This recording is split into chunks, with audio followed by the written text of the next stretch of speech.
What is up, everyone? It is Jenna Montijo in the city, and today I have Brad Snyder in the studio. He is the king of trailer parks, not only in Las Vegas, but coveted Pahrump.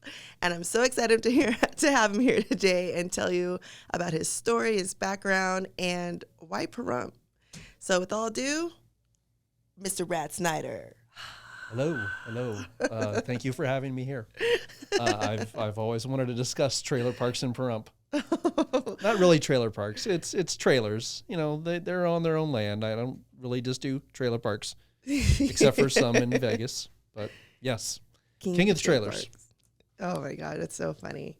Okay, so I know your background. I've personally known Brad for over 20 years now, 21 years. Yeah. And he actually got me started into real estate and is my mentor till this day whenever I have a question or issue or something, especially with construction or honestly, really anything, I just call Brad. I just realized it's been over half your life. You have known me. I know. Over half my life. Yeah. I was a baby. Still are. Yes, I am. And I still look good. But no. Okay. So let's get started. So I know about you, but can you tell us a little bit about your background and how you got started in real estate and then transitioned into real estate investments? So like a lot of people, I was in the service industry and finding out that as the older you get, the less they want you in the clubs working. So you got to find something else to do. Real estate, we had friends in real estate. They were all doing fantastic. And all I thought was, why am I still doing this when they're doing that? So, of course, when, we both started, it was with the full intent of going gangbusters like everyone was. And we just happened to get licensed when the market, tanked completely. Yep. I think I got into December of 2006. I think you were a month after. Yep. And so we had a rough couple of years. We didn't have a lot going on. A rough couple. I had a rough couple, half a decade, but we got through it. We got through, and that's with anybody who gets into this. If you can't get through the first couple of years, if you can't get through the first 6 months, you're going to have a hard time making it. Yeah, you just have to be persistent. But I was glad I got into real estate. It was another avenue. I'm not super educated. Oh, shush. So there are certain things you can and can't do. But it's worked out. It's worked out really well. Yeah. So now you've been a real estate agent for, God, I'm going to tell my age right now. 17 years. 17. Yeah. Wow, it's been 17 years. Yeah, I don't know where time has gone. But yeah, so 17 years. So when did you transition from being a real estate agent over into the real estate investment side? So like a lot of us during the crash, we worked with investors. We all, if you were going to do sales during that time, you were working with investors. They were just coming out of the woodworks. They were from all over the world. They were focusing on Vegas and Phoenix and California. Just the hardest hit, we're just getting slammed with investors. So I worked with, I've probably done 300 investment sales during those times. Some of those guys bought 50. Some of them we had one group that bought hundreds, just ridiculous amounts of investors. And you start listening to them and learning from them. And the only way to really build wealth in this country is through real estate for the average individual. And that's just, I know that's not the only way. But for most of us, you look at most millionaires in this country, it's real estate that made them who they are. And so you just start paying attention to it and learning everything you can from everybody that comes in your circle, just learn. Yeah. Yep. I'm just thinking of my personal experience because I've been an agent, obviously, the same amount of time. And I'm really kicked myself in the butt because I really waited until the last 5 years to start buying properties for my long-term, for my long-term wealth and my exit plan. And it really makes me mad because I was there in 2008, well, 7, 8, 9, and 10 when homes were like $1. And I was like, oh my God, I would never pay $75,000 for that 3,000 square foot home. And that was like, I mean, I was the same boat. I mean, one, the capital didn't have it because, I mean, we were selling homes for $100,000. Right. Your commission checks aren't very big on $100,000 homes. And Right. It doesn't matter if you did 50 of them a year. And, You take out all your costs and your brokerage splits and everything else involved. We were selling 50 homes a year just to pay our bills. I mean, it was tough. I sold a $18,000 condo that was a 2% commission. If you take out the brokerage split, I made gas. And at today's rate, I wouldn't have even been able to fill a tank.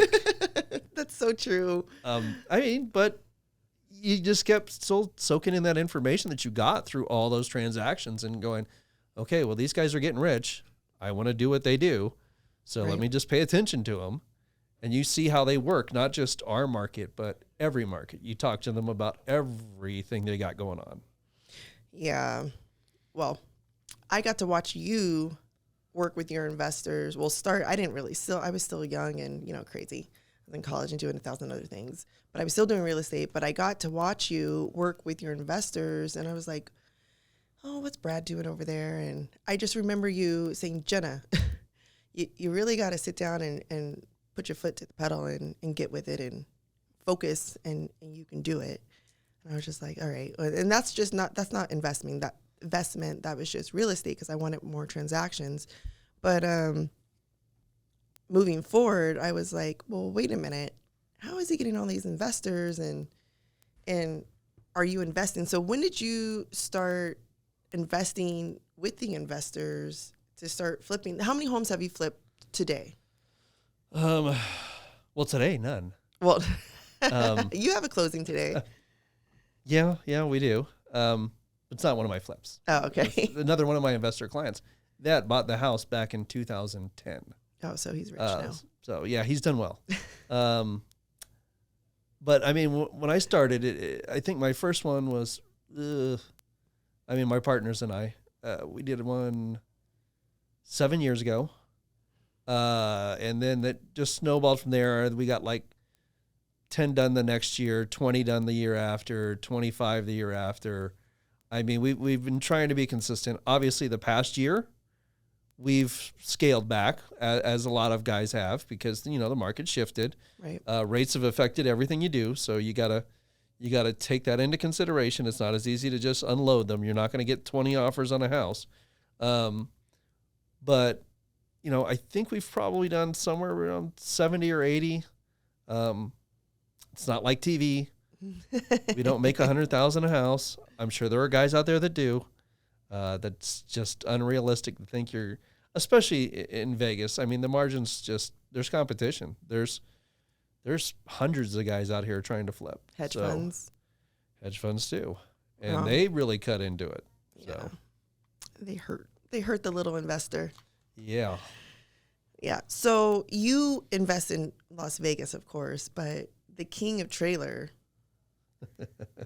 really is. I know they have him here, but you are killing it in Pahrump, and you've been killing it in Pahrump. And it's like I'm telling your secrets, because you guys don't understand. He does not live in Pahrump.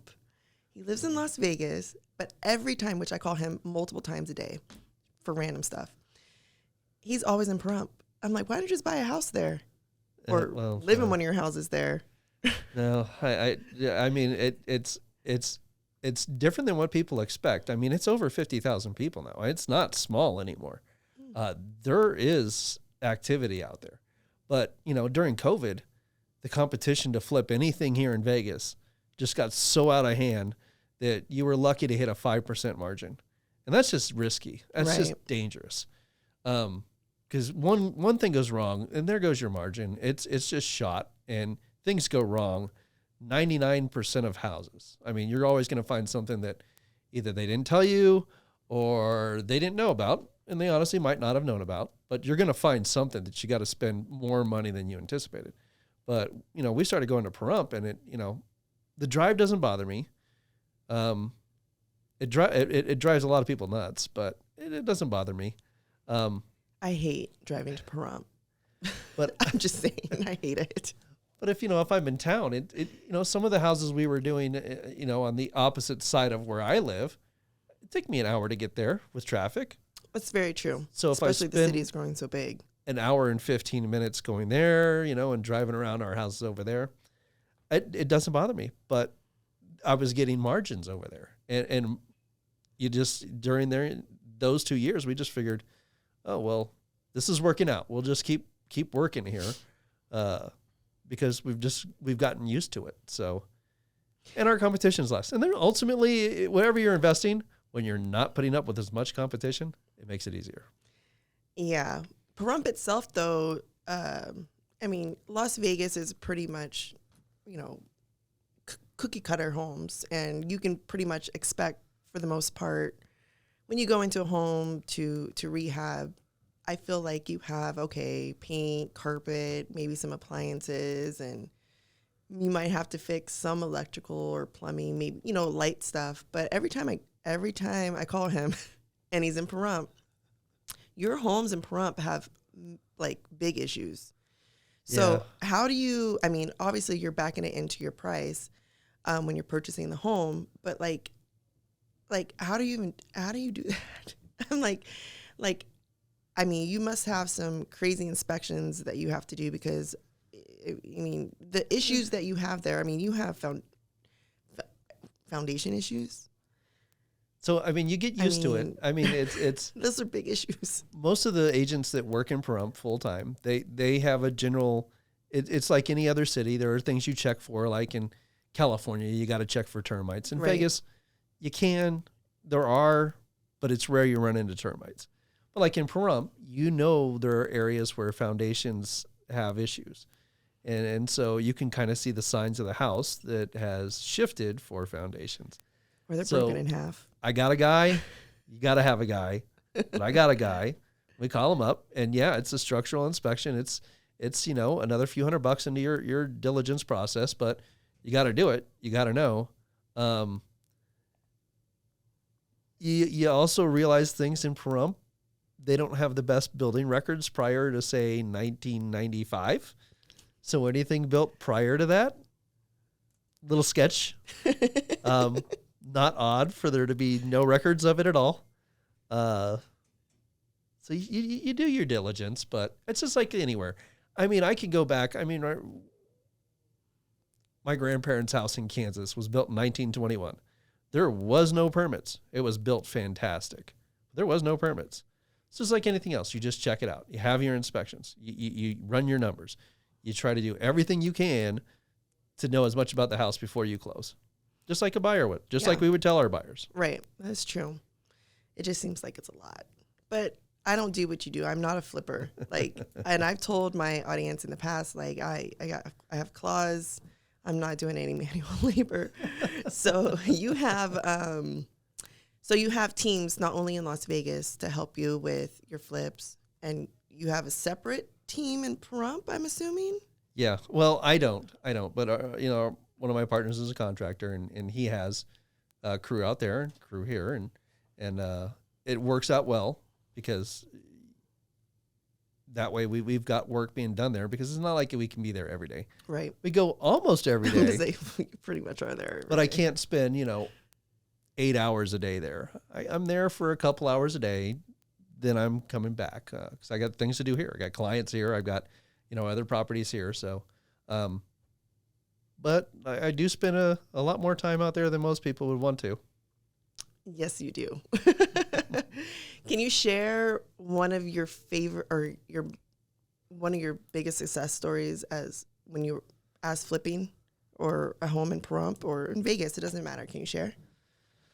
The ones that we would consider the biggest success ones are the ones where we got into it and realized we were going to lose money and then we don't. Then you're happy. Then you're real happy. When that's you're honest. Like, holy crap, I thought we were going to lose our ass on this one. Right. But when you can break even or make a little bit, you're thrilled.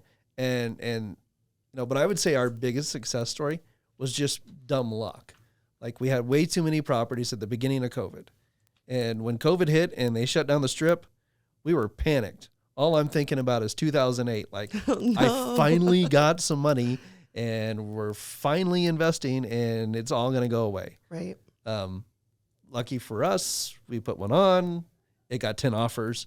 So we're hurrying up, finishing another one, get that on, 10 offers. I mean, I had no clue. I mean, that was just dumb luck, but I still just really thankful that the market did what it did at that time, because I thought everything that I built was about to be gone. Yeah, no. When COVID hit, that was scary for everybody. My own personal clients were calling me like, what do we do? I was like, I don't know what to tell you. Yeah. Like, are you comfortable in your home right now? Because if you are, just stay. Yeah. Like, don't move. I mean, I don't know. I mean, I know you're not working, but I'm like, government has to figure it out, right? I mean, Yeah. They gave enough money away. They figured it out. Now we're paying for it. I had no idea it was going to do what it did, but none of us did. And none of us know what's going to happen now. I mean, I was just about to ask you about the trends. What do you personally see? Because everyone's saying, oh, I mean, and I believe it. Everyone's saying like, okay, interest rates are 7.5%, 8%, whatever, right? But the problem is in 4 to 6 months, if the Fed decides to drop, then people are going to sell and people are going to buy, and it's going to push the prices up again. Yep. So you agree? I mean, completely. I mean, I could be wrong. I'm wrong on a lot of things. We don't have a crystal ball, but the prices have held up. I mean, with all the rate increases, with it still being 7 3/4, however high it's gotten to over this, there's still buyers. Yep. There's not a lot of sellers. So it's still, I mean, when we finally do get inventory, probably won't be until rates are lower, because the people that have to sell want to buy something else. They're not just going to sell and become renters. I mean, that's just not happening. So I don't know if we're going to drop at all. I don't see it, but when rates drop, I know we're going to get busy again. Yeah, I know. I feel it. I mean, unless something external happens, like in addition to this major, I really don't see any other path for us but to take that one. Like I just don't see it. What I'd like to happen is for prices to stay flat when we get busy. I mean, Vegas is always known for being affordable, and that's what helped build us as large as we are. But that ain't going to happen. I mean, no, the prices are going to go up. We're a different city now. We have major teams here. We're not just gaming anyway. We're not just hospitality. Like, we're really growing as a big little city. And I think we're changing the definition of Las Vegas. It's not just tourism anymore. But even with that, I mean, you look at the jobs available today. There's 1,100 jobs going at Durango Station. Yep. They're hiring right now. 6,500 jobs going at Fontainebleau. Then you got, there was more jobs, the Orleans Hotel was having a job fair this week. There's so many jobs available here. People are going to keep moving here because we have work. Right. Yeah. Like I said, our city keeps on growing and it's flourishing. And unless something happens major that none of us can, I just don't see it. Yeah, I don't either. I do not see it at all. So when you're looking at your investment properties, what factors do you use to evaluate them? I mean, pretty much like anything else, it's comps, right? It's all about especially in Vegas. Vegas, it's all, track home, track neighborhoods. Every once in a while you get something that's, older and historical but you still have comps. You still look at those. We don't do a lot of large acre properties where it be, really hard to gauge a good number.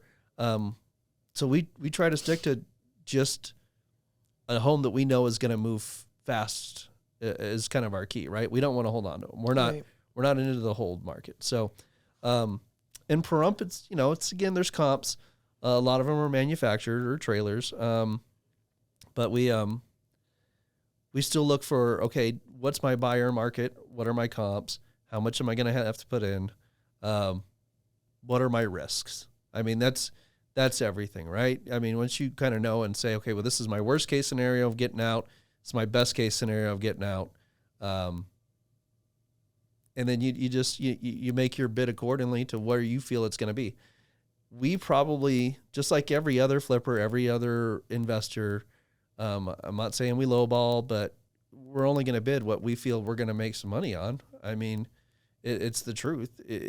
Whether people like our bids and they feel we're wasting their time, and no, but we're an avenue for you to get out of your house if you want to. Right. If your house is trashed, and generally I only buy really disgusting. I will insert some pictures of what he buys. I have a tendency to go for the ultimate disgusting. Got one with rats right now. The rats are almost gone. We also have snakes because of the rats, because the snakes we found the snakes yesterday. That was fun. No, it's not fun. But we have less competition on those, and you can keep it. and it's people realize they let it go way too long, way too far, and so they just went out. And we'll give them a number. Again, they might not like it. They don't have to take it. Right. So, do you? Oh my God, I forgot what I was going to ask you. Oh, so are you? Different investors use different types of methods to actually purchase their properties. Are you using creative financing at all, cash? Like, what's your plan? I'm lucky. I've got a really great group of partners with the funds. Okay. I don't have the funds. You know me. I am still driving. We sell real estate. No. GMC. I'm not driving the Maserati. And I sell cheap homes, so I don't make the money. But I have a great group of partners. It's generally cash. We don't want to leverage at all, and so we generally don't. We don't hold more than we can. We don't go for. We've done a couple of really large home projects, but we don't generally do a lot of those because that's a lot of capital kind of sitting there. Of course, that last one we did was great. That was an awesome house. I'll insert a picture. So I guess you've kind of answered the questions, like in regards to risk management. Like, how do you manage your risk? That's pretty much it. I mean, you really have to, you just know what your bottom level is. You figure, okay, this is the lowest comp, and it's worse than what we're going to be. And okay, I'm fairly positive that I'll get out at least at this number. But my worst case is, and that's, you just got to think that you're not going to have an issue. Now, granted, if you do, it happens. Sometimes you make mistakes on your numbers. It happens too. But, we haven't done too much because we do our homework on every house. I don't get our bids in on time like everyone else wants the bids fast, and they want you to just waive everything, and we do waive a lot on our purchases. Especially if we know the investor we're buying from, sometimes we'll waive things because we know they're giving us the right information. But if it's an investor that we're buying from or a home seller that we're buying from that we don't know, yeah, we need to set eyes on it. We need to get some numbers. Yeah. But sometimes you're buying with, sight unseen, just going off some pictures. That's so scary. Sometimes you're not even buying with pictures. That'll actually bring me back to our best deal. Okay. We were buying at auction at the steps. Right. And for those of you who don't know what that is, that's where they actually do the gavel to foreclose on a property. We made a mistake, and the person that was going to buy for us was given a number on a piece of land that I said don't bid on. Somebody said bid on. I gave them a number. I got a call afterwards saying we won the I won't say the street name, but we won that property. And I go, we weren't bidding on that property. They go, well, we won that property. And I go, no, but don't bid on that property. He goes, well, I got a number. So I raced over there because I in my homework realized that the home was demolished because of a previous fire, and it sat there, and it got foreclosed. It had $90,000 worth of liens from the city, and it was just a piece of land. Luckily, we didn't pay very much at the foreclosure auction. I was able to negotiate the liens down with the city. Good. Oh, Luckily. I remember this. It's like a few years ago. Yeah, it was like 5 years ago. Negotiated the liens down with the city. We found a buyer at market value on the lot. And we turned what was a surprise, hey, you bought a house that isn't there, to I think we made like $3,000 total on the deal. You didn't lose money. That was fantastic. That was the best $3,000 we've ever made. We split it up. It was a case of beer each, and who cares? That was the greatest deal I've ever done. Yeah, that you didn't lose money. Yeah, that one was scary. That one was scary. I thought we were just, we're done. Yeah. We're gonna have to build a house and pray. Yeah. Yeah, that was an option. I know. I wasn't joking. You have to build a house and pray. Do you have any tips for people out there that are looking to invest or get into real estate or both? I mean, it really comes down to what's your tolerance. I mean, some of the things like flipping, everyone loves the TV shows and make it sound easy. And you just find somebody, offer them a low number and go in there and fix it yourself. There's a lot of risk. There's a lot of, it's not for everybody. You try to cut corners. You can't, inspectors are going to find things. So don't cut corners. Don't cheap out just to, increase your profit margin. The easiest way for most people is rental property. I mean, because it's affordable to get in. You can get a mortgage. You can get a tenant to pay your lease. That's how most people get rich. They have a tenant. I mean, I remember one of the first guys that I sold a house to in 2008. He was buying his retirement home. He was a cop from Connecticut. He already had 2 homes here. He bought both of them, one of them 1980, one of them 1982. Obviously, I wasn't in real estate. But he was retiring. He was moving here. It was 2007. The market was going down. But he was telling me when we went and got his retirement house that he had these other 2 homes. The one he had in 1980, he bought for $85,000. And at that time, it was worth about $280,000, $290,000. But he's had tenants in it the entire time. We're going on 27, 28 years of tenants paying rent. They paid it off. So his 2 houses that were worth roughly $600,000, he basically got them for, nothing because the tenants paid them off.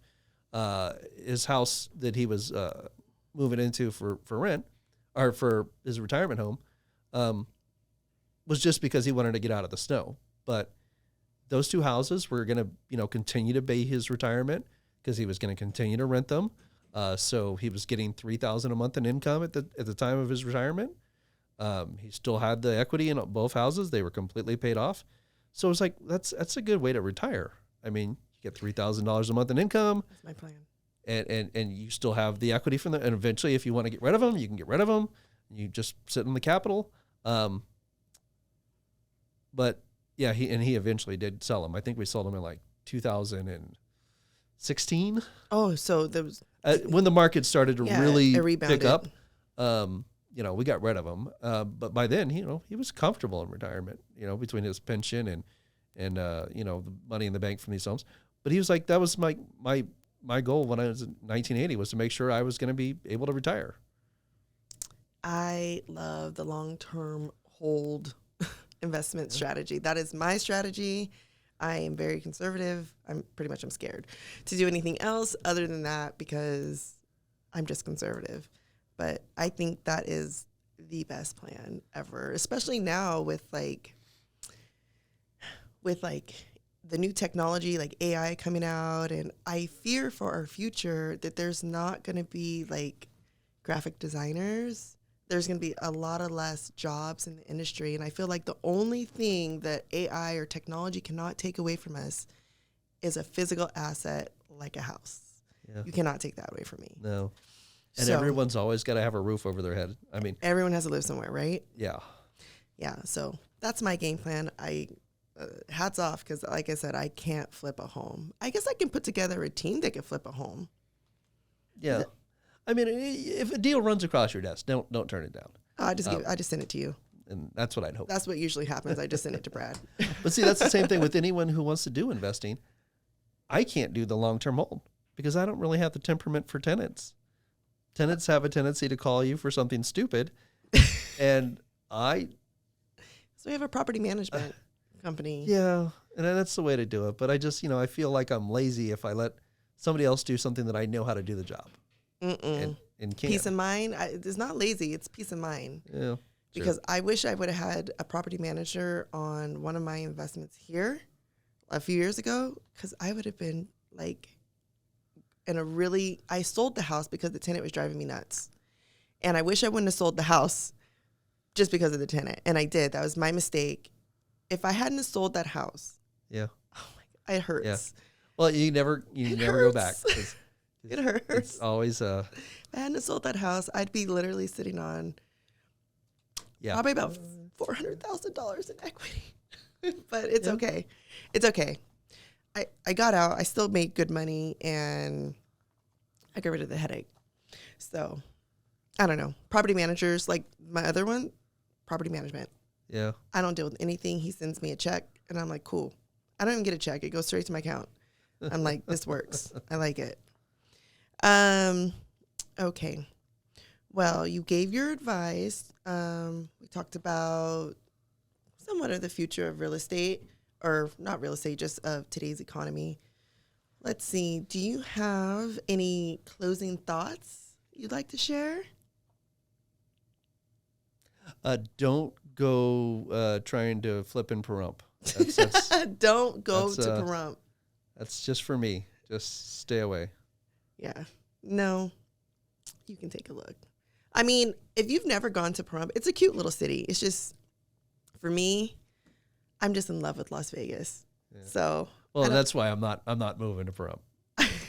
It's a cute little city. Like, I've actually had some clients that moved to Pahrump and they love it. And it's really pretty. Like, there's some areas that are really, really pretty. Like the one I do sell there. That's what I'm saying. I just don't like to drive. But I sold a little, it wasn't even little, it was a nice size single story home, and it had beautiful mountain views. And on that side, it's a little bit colder, so they got mountain views of, snow-capped mountain views. Yeah. It was really pretty. But to each his own. People don't like Las Vegas. People don't like Henderson. Yeah. Whatever. It's cute out there. I say if you're open to traveling, if you do live in Las Vegas, definitely take a look.